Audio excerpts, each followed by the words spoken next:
రసజ్ఞులైన సాహితీ మిత్రులకు విభాష్యం రాజేశ్వరరావు నమస్కారం.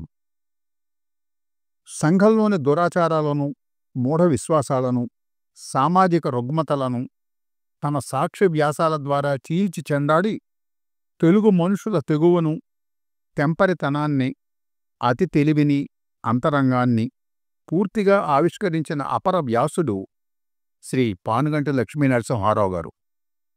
తెలుగువారి హృదయాలలో తన సాక్ష్య వ్యాసాలతో చెరగని ముద్ర వేసుకొని శాశ్వతంగా నిలిచిపోయిన క్రాంతదర్శి శ్రీ పానుగంటివారు.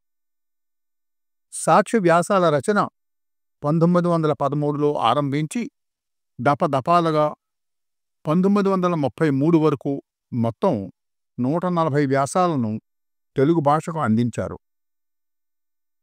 కర్నూలు ప్రాంతంలో ఆనాడు వచ్చిన కాటకం గురించి, అక్కడ కటిక బీదరికంలో అల్లాడిపోయిన స్త్రీల వస్త్ర వైఖరి గురించి వారు రాసిన వ్యాసం చదివి చెలించిపోయిన శ్రీశ్రీ ఆ ఇన్స్పిరేషన్తోనే భిక్షువర్షీయసి కవిత రాశారని వారి కజిన్ స్వర్గీయ పూడిపెద్ది లక్ష్మణమూర్తి గారు ఒక సభలో చెప్పారు.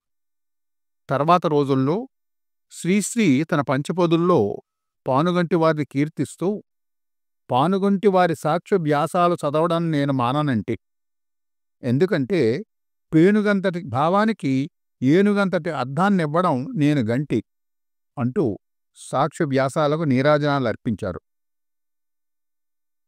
ఆయన తన సాక్ష్య వ్యాసాలలో వ్యంగ్యాస్త్రాల ద్వారా సమాజంలోని రుగ్మతలను చీల్చి చెండాడిన కొన్ని వివరాలను ఇక్కడ ముచ్చటించుకుందాం. నేను నిన్న సాయంకాలము రామాయణము వినుటకు కరణమ్మగారింటికి పోయితిని. తాను దాయాదులపై తెచ్చిన వ్యాజ్యము తన పక్షము కావలేనన్న కోరికతో కరణమ్మగారు తమ ఇంట రామాయణ కాలక్షేపము చేయించుచుండిరి. వ్యాజ్యము తన పక్షము కావలేనన్నచో తగిన వకీలను ఆశ్రయించవలేను గాని వాల్మీకిని ఆశ్రయించుటేందులకు? సివిల్ ప్రొసీజర్ కోడ్కున్న సత్తువ శ్రీమద్ రామాయణమునకెక్కడిది? తీర్పిచ్చినది జడ్జియా జానకీపతియా? కడుపులోని పాములను శాంటునైన్కో అను మందు హరించును కాని సర్పయాగము చేసిన జనమేజేయుడు అందులకు అక్కరకు వచ్చునా అంటూ సొంత లాభం కోసం ధార్మిక కార్యక్రమాలను ఏర్పాటు చేసి వారి మీద విరుచుకు పడతారాయన. మాటకి ఉన్న శక్తి గురించి, మార్కెటింగ్ విలువల గురించి 100 ఏళ్ల క్రితమే ఆయన ఏమన్నారో చూడండి. రావయ్యా ఇటురా అని తిరునాళ్లలో నన్ను ఒకడు పిలిచినాడు. నేను వెళ్ళకపోవుడు గమనించి, ఓ యబ్బా, ఓ కొత్త డబ్బే కదుటయ్యా, రావయ్యా అని మళ్లీ తొందరపెట్టినాడు. అతని వద్దకు వెళ్ళి ఓ కానీ ఇచ్చి చెటస్కోపులో కాశీ బొమ్మలు చూసితిని. నాయన్లారా, ఎంత వింతగా ఉన్నదో చూసితిరా. ఇట్లు అనేక కార్యములు మనము పరప్రేరితమై చేయుచున్నాము. కొనుడు, త్వరపడు, వెంటనే కొనుడు, నిమిషం ఆలస్యం చేయకుడు అను పండ్లపొడి ప్రకటన పేపర్లో చూడగానే ఆ వస్తువు మనకు అక్కర్లేకపోయినా సరే, దాన్ని కొనుటకు ఇష్టం లేకపోయినా సరే, ఆ మాటలకు దాసులమై తెల్లవారుసరికి పండ్లు ఉండునో లేక ఊడునో అని సందేహమునుందు అనివలే ఆలస్యమొగనెడల ఏమి అభ్యంతరము కలుగును అనే ఆందోళనతో వెంటనే ఆ పళ్ళపొడి కొరకు రాయుదుము. ఈ బలహీనత మనిషి ప్రకృతిలోనే ఉన్నది. ఆహా, మాటకు ఉన్న శక్తి అటువంటిది. ఆ శక్తితోనే భవిష్యత్తులో వ్యాపారములన్నీ జరుగును.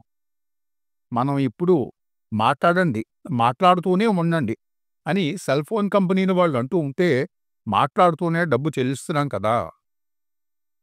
శ్రీ పానుగంటి వారు అద్భుతమైన మానవతావాది.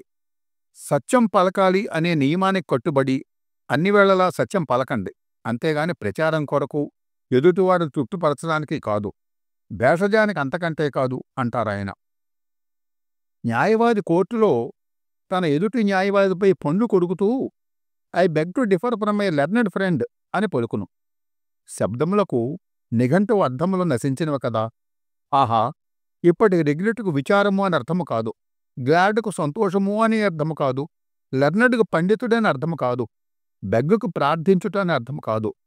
వీరు న్యాయస్థానములో పలుకు ఈ రిగ్రెట్లు, ఈ గ్లాడ్లు యథార్థం లేనిచో అంతకంటే కావలసినదేముండును? మన పూర్వులు ప్రచారము కొరకు సత్యమును పలికినవారు కాదు, సత్యానికి కట్టుబడి ఉండే నియమానికి తల వంచి పలికినవారు, బతికినవారు. అందుకే అప్పుడు వ్యాజ్యములు లేవు, కోర్టులు లేవు, ప్లీడర్లు లేరు అంటారాయన. ఆంగ్ల భాషా వ్యామోహంలో పడి తెలుగు మాట్లాడడానికి ఇష్టపడని వారిని ఆయన ఎలా దూర్పేశారో చూడండి. మ్యావుమని కూయిలేని పిల్లి ఎచ్చటనేను ఉన్నదా, ఈతరాని కప్ప ఏ దేశమందైనా ముందునా, పుట్టగానే కేరమనలేని బిడ్డ చచ్చినదనుటకు ఏమైన సందేహమా, ఆంధ్రదేశమును పుట్టిన పక్షులైనా అనవతర శ్రవణమున ఆంధ్రమున మాట్లాడుచుండగా, అయ్యయ్యో మనుజుడే, అంత మనుజుడే, ఆంధ్ర మాతాపిత పితామహులకు పుట్టినవాడే, ఆంధ్రదేశీయ వాయు నీరాహార పాలనము నడిచినవాడే, అధమాధమము 6 సంవత్సరములు ఈడు వరకు ఆంధ్రమున మాట్లాడినవాడే, అట్టివాడు ఆంగ్లేయ భాషను అభ్యసించినంత మాత్రాన ఇప్పుడు ఆంధ్రమున మాట్లాడలేకుండాటయా హరహర అంటూ వాపోతారాయన. పానుగంటి వారి ముందు చూపుకు, రచనా చమత్కృతికి కొన్ని మెచ్చుతొనకలు. గ్రామ సంచారమున కృతార్థులైన 4 రక్షకభటులు టిక్కెట్లు కొనకుండగొనే నాటకశాల యందు ప్రవేశించిరి. వారి నెత్తిమీద గల ఎరుపు టోపీలను బట్టి వారికి ఆ అనన్య సామాన్య గౌరవము కలిగిందని నేను తెలుసుకుంటుని. నవాబు గారిది బోడిగుండే, నాది బోడిగుండే అని ఓ వితంతో వెర్రవీగిందట. గంజాయి మొక్క మొదట్లో ఒంటేలు పోస్తున్నావేమిట్రా అని అడిగితే, ఇది గంజాయి మొక్క, తులసి మొక్క అనుకున్నాను అన్నాడట. పట్టుబట్ట కట్టుకుని మడిగా బ్రాందీ తాగితే అది పవిత్ర తీర్థం అవుతుందా? గద్యమునకు అర్హమైన చరిత్రను కూడా పద్యంలో వ్రాయటి ఎందుకు? సాకర పొద్దు రాయడానికి కూడా చంపకమాల వృత్తమే కావాలా? వ్యభిచరింపకూడదు అన్న కట్టుబాటును మీరినప్పుడు బ్రాహ్మణ వితంతో అయిన పుణ్యము, యూరోపియన్ వెంట అయిన పాపము వచ్చునా? వ్యభిచారము వ్యభిచారమే కదా. చంపమీద తగిలింది చెప్పుదెబ్బ అయినప్పుడు అది అంబాజీపేట మీసాల జోడ, ఆకుచెప్పుల జోడ, ఆగ్రా పాదరక్ష అని పాదరక్షా పరీక్షా పాండిత్యంతో మనకు పని ఎలా? చెప్పుదెబ్బ చెప్పుదెబ్బే కదా. యోగినిగారు వేవెళ్లతో వాంతులు చేసుకుంటున్నారు గురువుగారు అని శిష్యుడు చెబితే, ఇదే పెద్ద చిక్కు వచ్చిందిరా శిష్య, మేము ఆత్మతో సంభోగించినను తుచ్చమైన దేహమునకు కడుపు వచ్చుట కడు చిత్రము గదా అన్నాడట.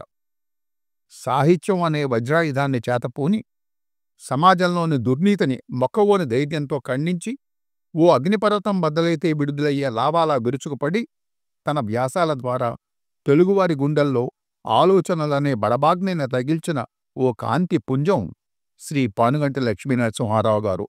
ఆయన సాక్ష్య వ్యాసాలు తెలుగువారి బృహత్ సంహితలు అంటారు ఆంధ్ర పురాణకర్త శ్రీ మధునాపంతు సత్యనారాయణ శాస్త్రి గారు.